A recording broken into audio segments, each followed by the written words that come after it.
Bienvenue sur leur thème dans une classe de 7e année.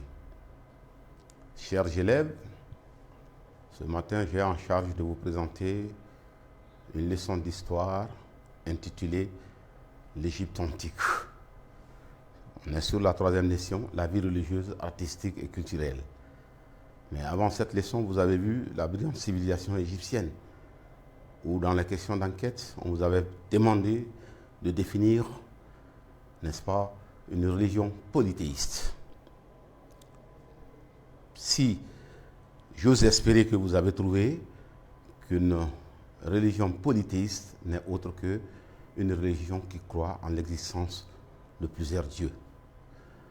Si nous prenons ce mot polythéiste, poly veut dire plusieurs et théiste, c'est la philosophie relative à l'existence d'un Dieu personnel.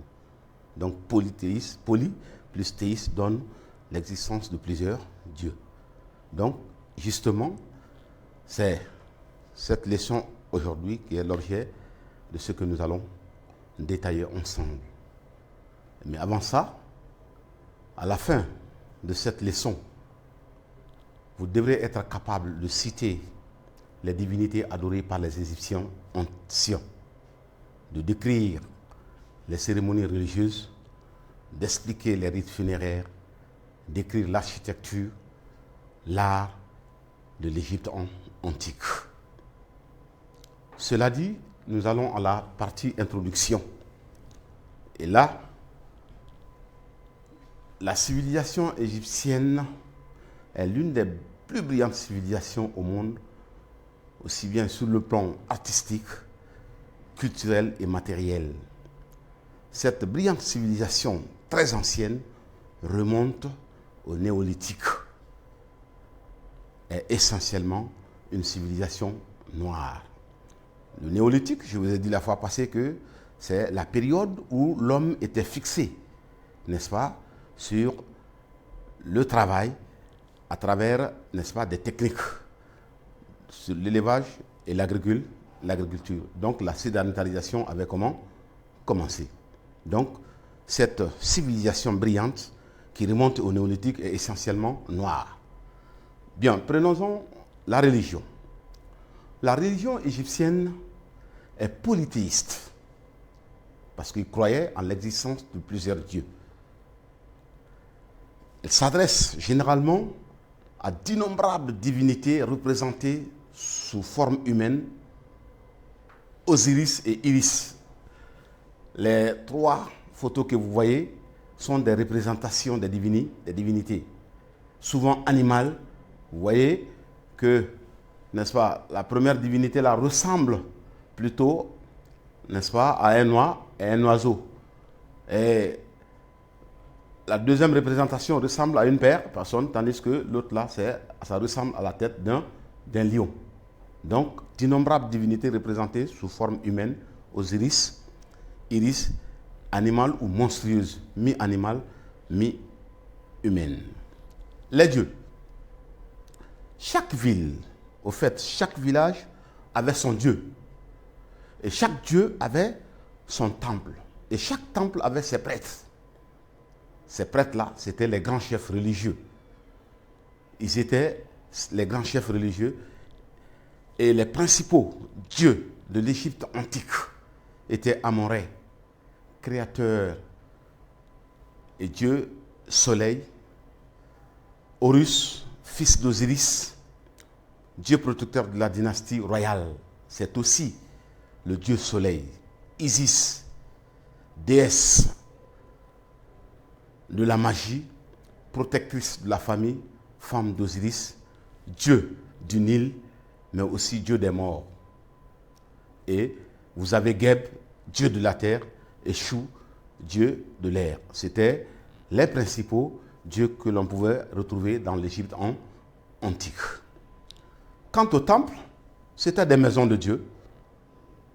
Et ces maisons de Dieu, seuls les prêtres et les serviteurs pouvaient y pénétrer dans ce sanctuaire. Et ils déposaient très souvent des repas, de l'encens et chantaient même l'hymne. C'est seulement le jour de la fête que tout le monde avait accès à ces statues, mais dans des baraques, si vous voulez, dans des baraques sur le Nil. Donc, quand ils arrivaient sur le Nil, n'est-ce pas, c'est sur ces baraques-là que tout le monde venait regarder, n'est-ce pas, ces divinités, et pour consultation. Qui pour chercher, n'est-ce pas, une meilleure récolte, qui aussi pour chercher, n'est-ce pas, à connaître, n'est-ce pas, son avenir. Donc, c'était à titre de consultation. Et quant aux rites funéraires, ils sont caractérisés par la survie de l'âme. Voilà, les Égyptiens croyaient en la survie de l'âme et un jugement de mort. C'est pourquoi ils entouraient leurs morts de beaucoup de soins avec des tombeaux magnifiquement ornés. Et le mort devait passer devant Osiris, qui était le dieu du Nil, mais aussi de la mort. Et là, pour la circonstance, ce mort-là bénéficiait de ce qu'on appelle, n'est-ce pas, des pratiques appelées la momification. Cette momification n'est autre que la technique de conservation des morts, n'est-ce pas, par l'embaumement, car le corps doit pouvoir habiter l'âme. C'est pourquoi les pharaons ont construit à l'époque, n'est-ce pas, des grands tombeaux qu'on appelle des mastabas. Et ces mastabas, c'est des constructions souterraines. Les mastabas étaient réservés uniquement, n'est-ce pas, aux pharaons. Des pyramides, des hypogées, mais généralement au flanc des collines. Vous avez en haut, n'est-ce pas, le corps sculpté, n'est-ce pas, d'un pharaon qui est, n'est-ce pas, dans son sarcophage comme ça. Les sarcophages, c'était des tombeaux dans lesquels, n'est-ce pas, les anciens Égyptiens mettaient le corps des morts. Donc, c'était généralement au flanc des collines. Et quant à la magie, les Égyptiens croyaient officiellement au rôle et l'importance de la magie. Tout simplement, ils ne l'utilisaient pas dans le sens de faire du mal, mais pour se protéger non seulement contre les génies, mais aussi, n'est-ce pas, contre les maladies. Les rois en avaient besoin, surtout, n'est-ce pas, contre les ennemis, contre les envahisseurs étrangers, mais aussi pour les victoires, n'est-ce pas, militaires. Donc cette magie était étroitement liée aussi à la religion. Et quant à l'art, nous allons voir deux volets, la sculpture.